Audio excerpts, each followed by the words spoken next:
தற்போதைய அண்மை செய்தியை நாம் பார்த்து வருகிறோம். பரந்தூர் பசுமை விமான நிலையத்திற்கு 3700 ஏக்கர் நிலம் தேவைப்பட்ட நிலையில் தற்போது 1070 பேரிடம் இருந்து நிலம் பெறப்பட்டிருப்பதாக தகவல் கிடைக்கப்பட்டிருக்கிறது.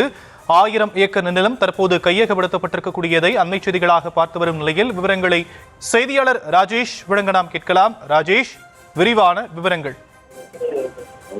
ஷியாம், வணக்கம். பரந்தூர் விமான நிலையம் சம்பந்தமாக சுமார் 3000 ஏக்கர் நிலத்தை கையகப்படுத்த தொடர்ந்து அதிகாரிகள் முயற்சி செய்து வருகிறார்கள். இந்த நிலையில கடந்த 4 மாதத்தில் தான் இந்த பணிகளை தீவிரப்படுத்தி நிலங்களை கையொப்பம் பெற்றுக் கொண்டு பணத்தை விநியோகிக்கக்கூடிய அந்த பணிகள் நடைபெற்றுக் கொண்டிருக்கிறது. இதுவரை, அதாவது நேற்றைய தேதி வரை பார்க்கும்போது சுமார் 1100 ஏக்கர் நிலம் கைப்பற்றப்பட்டிருப்பதாக வருவாய்த்துறை அதிகாரிகள் தெரிவிக்கிறார்கள். இதுவரை விவசாயிகளுக்கு 625 கோடி ரூபாய் அளவுக்கு பணம் கொடுக்கப்பட்டிருப்பதாக சொல்கிறார்கள். ஒரு ஏக்கருக்கு சராசரியாக 40 லட்சம் ரூபாய் என்ற அடிப்படையிலே அந்த விவசாய நிலங்களுக்கு பணம் கொடுக்கப்பட்டிருக்கிறது. எந்த ஒரு விவசாயிக்கும் ஒரு ஏக்கருக்கு 35 லட்சத்துக்கு குறைவாக வழங்கப்படவில்லை என்றும் அதிகாரிகள் நமக்கு தகவலாக தெரிவித்திருக்கிறார்கள்.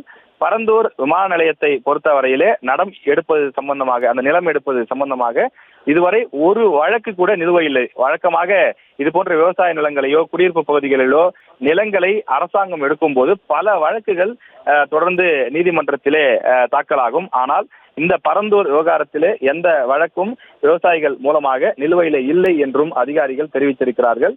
இதுவரை 1070 பேரிடமிருந்து நிலங்கள் பெறப்பட்டிருப்பதாகவும், நூற்றுக்கணக்கான விவசாயிகள், அதாவது சுமார் 500 பேர் வரை தற்போது வரிசையில் நின்று கொண்டிருப்பதாகவும் சொல்கிறார்கள்.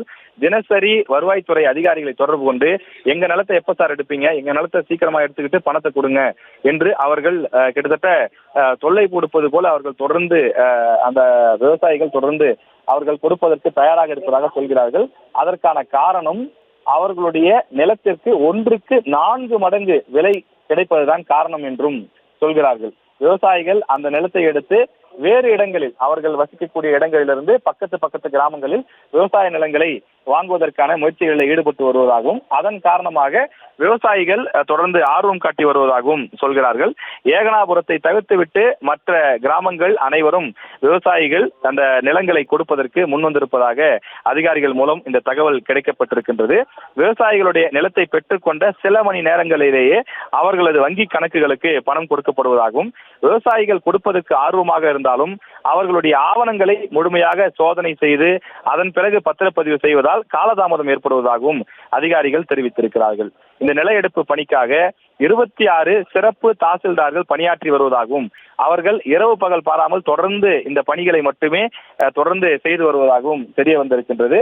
நிலத்தை விவசாயிகள் அரசாங்கத்துக்கு கொடுத்து விட்டாலும் கூட அடுத்த சுமார் ஓராண்டுக்கு அவர்கள் பயிர் செய்து கொள்ள, அதாவது நெல் பயிரோ அல்லது என்ன விவசாயம் செய்கிறார்களோ அந்த விவசாயத்தை முழுமையாக செய்து கொள்ள அனுமதிக்கப்பட்டிருக்கிறது.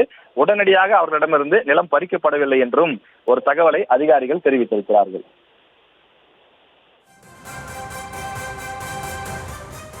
தற்போதைய விவரங்களுக்கு நன்றி ராஜேஷ்.